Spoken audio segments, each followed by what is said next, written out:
ট্রেনে কাটা পড়ে মর্মান্তিক মৃত্যু হলো এক যুবকের। ঘটনাকে কেন্দ্র করে উত্তেজনা ছড়িয়ে পড়ে মালদার গাজল এলাকায়। জানা গেছে মৃত যুবকের নাম কেষ্ট বর্মন, বয়স 38 বছর।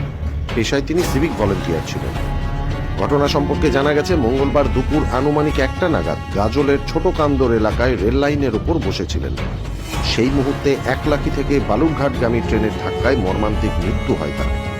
খবর পেয়ে গাজল থানার পুলিশ এবং রেল আধিকারিকরা ঘটনাস্থলে পৌঁছে মৃতদেহটি উদ্ধার করেন।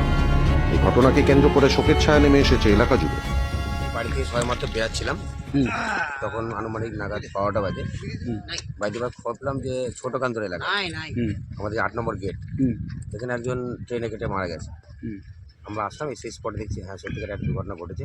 তো কি একমতো যে মুখমণ্ডল মানে শরীর পুরো ফ্র্যাকচার হয়ে গেছে, একমতো মুখমণ্ডল ফেস দেখে চেনা যায় না। গাজল থানার মানে পুলিশকে আমরা ধন্যবাদ জানাই, ওনারা এসছেন। পাশাপাশি আমাদের যে বালুঘাট রেল স্টেশন যে রেল কর্তৃপক্ষ, তারা তদারকির জন্য এসছেন। এখন ইনকোয়ারি চলছে, এখন পর্যন্ত সঠিক ঠিকানা পাওয়া যায়নি যে কোথায় বাড়ি। তো কি স্পট ডেথ, মানে মোটামুটি প্রায় যেখানে মেরেছে সেখান থেকে প্রায় 15 থেকে 20 ফিট দূরে লাশ পড়েছে। ট্রেনটা সঠিক 12টার দিকে যে ট্রেনটা গেছে, আমার সঠিক নাম জানা নাই, একটা ইঞ্জিন গেছে, ইঞ্জিনে মারা গেছে।